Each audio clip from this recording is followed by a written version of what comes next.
नमस्कार दोस्तों, मैं आपका ऑल जॉब्स 24 पर स्वागत करता हूँ। आज मैं अलदेशी भर्ती जो 2026 की आई है, उसके बारे में बताने जा रहा हूँ। जो नोटिफिकेशन आ गया है, ऑफिशियल नोटिफिकेशन आ चुका है और कितने पद रहेंगे, क्या एग्ज़ाम पैटर्न रहेगा और क्या क्राइटेरिया दिया गया है, आयु कितनी है, क्या आपको क्वालिफिकेशन चाहिए और क्या सब्जेक्ट रहेंगे, कौन कौन सी पोस्टें आई है, सब इसके बारे में मैं आपको जल्दी सी जो सेकंड ग्रेड भर्ती आई है 2026 उसके बारे में बताने जाऊंगा। तो चलिए शुरू करते हैं अपने। तो राजस्थान कर्मचारी चयन बोर्ड ने जारी कर दी है भर्ती, जिसका समान पात्रता जो सीईटी पास थी और 12वीं पास होनी चाहिए, 12वीं बेस की है, सीनियर सेकेंडरी स्तर और समान पात्रता परीक्षा जो 12वीं बेस पर आपने सीईटी पास की थी वो बहुत ज़रूरी है। और विभाग का नाम आप देख सकते हो, विभाग सेवा में पद और गैर अनुसूचित जाति और कुल पद कितने कितने दिए गए हैं, तो ये आपको मैं अभी बताता हूँ। ठीक है, राजस्थान लोक सेवा आयोग में जो अधिनियम है ग्रेड सेकंड में आपके 6 पद है गैर अनुसूचित जाति के, कुल सही रहेंगे। और प्रशासनिक सुधार विभाग में एलडीसी के लिए 8827 पद दिए गए हैं और 979 और टोटल 9806 पद दिए गए हैं। सबसे ज़्यादा पद इसी में आए हैं। और गैर अनुसूचित जाति जो अनटीपीसी में आती हैं उनके लिए 2827 रहे हैं।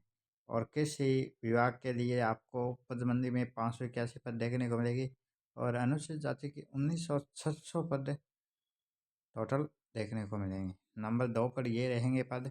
उसके बाद देखिए, कृषि विपणन बोर्ड के द्वारा भी 98 कनिष्ठ सहायक के पद हैं, जो अनुसूचित जाति के लिए एक भी पद नहीं दिया गया इस बार।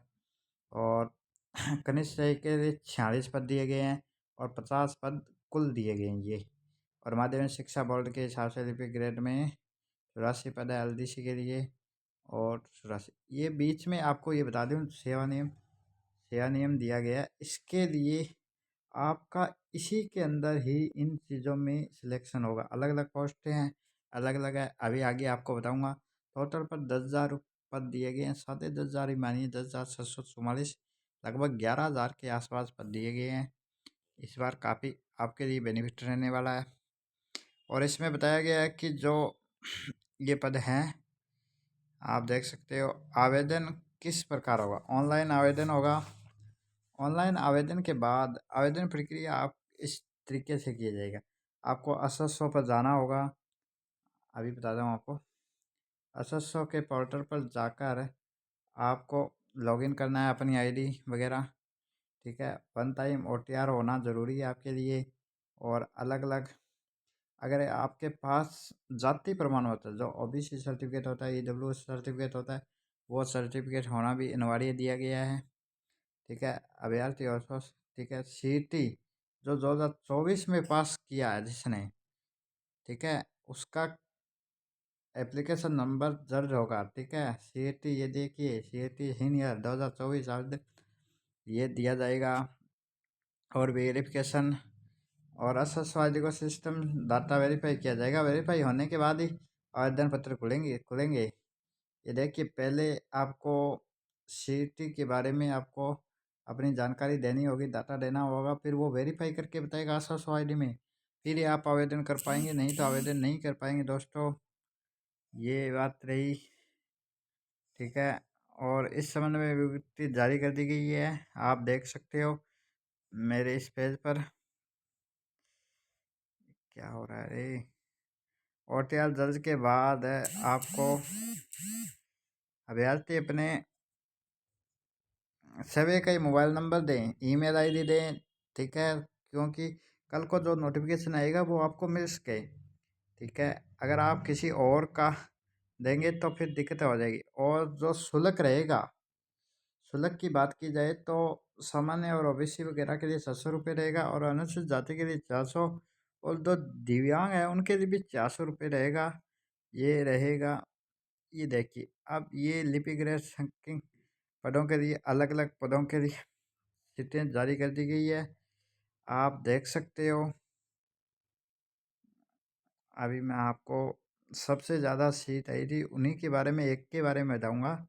आप बाकी नोटिफिकेशन डाउनलोड करके देख सकते हो। मैं डिस्क्रिप्शन में नोटिफिकेशन का लिंक दे दूँगा, आप वहाँ से भी डाउनलोड कर लेना, ठीक है। ये अलग अलग पोस्टों के हिसाब से दिया गया है, ठीक है दोस्तों। इसमें आप देख रहे होंगे कि ये किस प्रकार दिया गया है। अब आपको इसके बारे में थोड़ा शॉर्टकट में बताता हूँ मैं, आप बने रहिए। जो भूतपूर्व सैनिक है उनके लिए 12% कोटा है, मतलब इनकी आरक्षित सीटें रहेगी 12.5% जितनी है। 2% खेल कोटा के लिए रहेगा, जो खेल कोटा में दिया रहे हैं, पर खेल कोटा में अंतर्राष्ट्रीय स्तर के होने चाहिए। ये देख रहे हो आप, एशियन गेम खेला हो, एशियन गेम जो सेफ गेम्स के रूप में जाने जाते हो, राष्ट्रमंडल गेम हो, विश्व कप हो, चैंपियनशिप हो, एशियनशिप, मतलब स्कूल गेम के लिए ये नहीं है। आप जिला स्तर पर खेले हो, इसके लिए नहीं है, ठीक है। 1% इनके लिए भी जारी किया गया है। और आगे आपको बता रहा हूँ योग्यताएं, अन्य योग्यताएं स्वास्थ्य रजिस्टर प्रमाण पत्र चाहिए होगा, भारत का नागरिक हो, आयु, हाँ सबसे ज़्यादा आयु की बात होती है। 1/1/2027 को जो हो गया है, हो जाएगा, मतलब 1/1/2027 को जो 18 वर्ष का होगा वो फार्म भर सकता है। और 23/9/2008 के अनुसार, और जो 23/9 को जन्मा है, 23/9/2008 को भी जन्मा है, वो भी फार्म भर सकता है। 24/9 को जन्मा है वो फार्म नहीं भर सकता। इस भर्ती के लिए अयोग्य नहीं है। आयु सीमा में अलग अलग छूट भी दी गई है। 3 वर्षों तक भर्ती में अतिरिक्त छूट दी गई है। ये काफ़ी समय से चलता आ रहा है अपने राजस्थान बोर्ड में, तो वो ही चल रहा है। 5 वर्ष की छूट अनुसूचित जाति में दी गई है, आप ये भी देख सकते हो। 5 5 वर्ष की छूट देखने को मिलेगी। और जिसका विवाह पंजीयन है, मतलब जो शादीशुदा है, फार्म में भरे हैं, तो उनका विवाह पंजीयन लगना ज़रूरी है। पंजीयन शुल्क कराना OTR से ही पेमेंट करेगी। असो सपोर्टर परीक्षा आयोजन होगी। जो परीक्षा की बात की जाए, परीक्षा की बात की जाए तो मैं आपको बता दूं, परीक्षा 5/7/2026, 6/7/2026 को ऑफलाइन ओमास पर होगी। मतलब आपके पास जनवरी चल रहा है, मात्र 6 महीने का समय है, 6 महीने का ही समय है तैयारी करने का। बहुत 6 महीने आप बंद कमरे में बैठ जाइए। अगर सिलेक्शन ना हो तो मेरे को आके बताइए ना कि सिलेक्शन नहीं हुआ। आपका सिलेक्शन और अयोग्यता किसी भी पुरुष एक से अधिक जीवित पत्नी और चयनित किए जाने पर नियुक्त के लिए पात्र नहीं माना जाएगा। छूट नहीं दी जाएगी। किसी भी ऐसी महिला आवेदक जिसने उस पुरुष से ब्याह किया जिसके पहले जीवित पत्नी है, वो नहीं होगा। मतलब काफ़ी नियम दिए गए। आप ये धीरे धीरे मैं स्क्रॉल कर रहा हूँ, ये पढ़ सकते हो। और ये नोटिफिकेशन भी आप डाउनलोड कर सकते हो राजस्थान कर्मचारी चयन बोर्ड के वेबसाइट पर जाकर, ठीक है दोस्तों। चैनल को सब्सक्राइब ज़रूर कीजिए। नए नए भर्ती, नई नई जानकारी के लिए आपको OTR में लाइव फ़ोटो लगेगी आपकी। आवेदन हस्ताक्षर होंगे, अंगूठा निशानी भी होगा, इस बार अटैच होगा, ठीक है। फिंगरप्रिंट लगेंगे, मतलब आपका OTR में जो फ़ोटो लगाई जाएगी उसी हिसाब से ये प्रॉम्प्ट दिया गया है। 7 सेमी चौड़ी, 2 सेमी ऊंचाई के साथ ये इतना क्राइटेरिया होना चाहिए। और संशोधन की जो तारीख रहेगी, अभ्यर्थी का नाम, पिता का नाम, लिंग, जन्म और स्वयं फोटो ही चेंज कर सकते हो। मतलब जब संशोधन की डेट आएगी तो आप इतना ही चेंज कर सकते हो, उसके अलावा आप कोई भी चीज़ की चेंजिंग नहीं कर सकते। और आपको अभी बताता हूँ और क्या दिया गया इसके बारे में। नोटिफिकेशन आपके सामने ही मैं पढ़ने जा रहा हूँ। आपको जो महत्वपूर्ण चीज़ें हैं उन्हीं के बारे में थोड़ा ध्यान दे रहा हूँ, बता रहा हूँ, बाकी कोई नहीं। हाँ, परीक्षा, परीक्षा की बात की जाए, परीक्षा में क्या आएगा तो आप ये देख लीजिए दोस्तों। सामान्य ज्ञान विज्ञान और हिंदी अंग्रेजी के एग्ज़ाम आपके 2 होंगे, 2 पेज में एग्ज़ाम होगा, 100-100 अंक का होगा, 200 अंक, 3-3 घंटे अवधि रहेगी, ठीक है। हिंदी अंग्रेजी 100-100 अंक की, ये देखिए।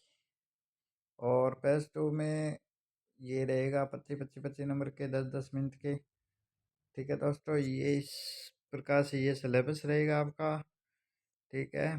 1/3 नेगेटिव मार्किंग रहेगी और 40% कोटा रहेगी। ये सिलेबस है, आप मैं धीरे धीरे स्क्रॉल करूँगा, आप देखते जाना। मैं बिल्कुल धीरे धीरे, सामान्य ज्ञान में क्या रहेगा, भूगोल में क्या रहेगा, और राजस्थान कृषि में क्या रहेगा, और इसमें क्या रहेगा। उसके बाद नंबर 4 पर राजस्थान का इतिहास में क्या क्या टॉपिक आएंगे, राजस्थान के औद्योगिक विकास में क्या टॉपिक दिए गए हैं, ये भी देख लीजिए आप। बिल्कुल स्लो मोशन में बता रहा हूँ, आप बाकी नोटिफिकेशन डाउनलोड कर। दैनिक विज्ञान एवरीडे साइंस में भी काफ़ी टॉपिक देखने को मिलेंगे आपको, और मैथ के कौन कौन से रहेंगे वो भी आप देख सकते हो, ठीक है दोस्तों। और मैक्सिमम मार्क्स 100 नंबर का एग्ज़ाम होगा, 150 क्वेश्चन अटैम्प्ट करने होंगे, 3 घंटे का टाइम रहेगा, और नेगेटिव मार्किंग रहेगी 1/3। और पेपर सेकंड में देखिए सामान्य हिंदी आएगी, और जो हिंदी की ये टॉपिक रहेंगे, ये एग्ज़ाम भी उसी दिन करा देंगे, एक दिन में दोनों एग्ज़ाम होंगे, सुबह और शाम को। और जनरल इंग्लिश में ये होगा। थैंक यू दोस्तों। इसमें भी 1/3 ही नेगेटिव मार्किंग रहेगी, 150 क्वेश्चन आएंगे, 75-75 क्वेश्चन हिंदी और इंग्लिश को देखने को मिलेंगे, ठीक है दोस्तों। आपको 5 ऑप्शन दिए जाएंगे, तो मतलब आपको ऑप्शन में उत्तर नहीं आ रहा तो एक को 5वां ऑप्शन भरना अनिवार्य होगा।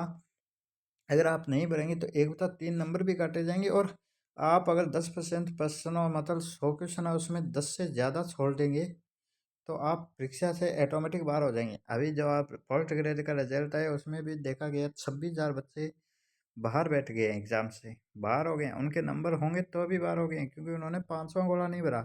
तो आप भी दोस्तों ऐसी गलती मत कीजिए।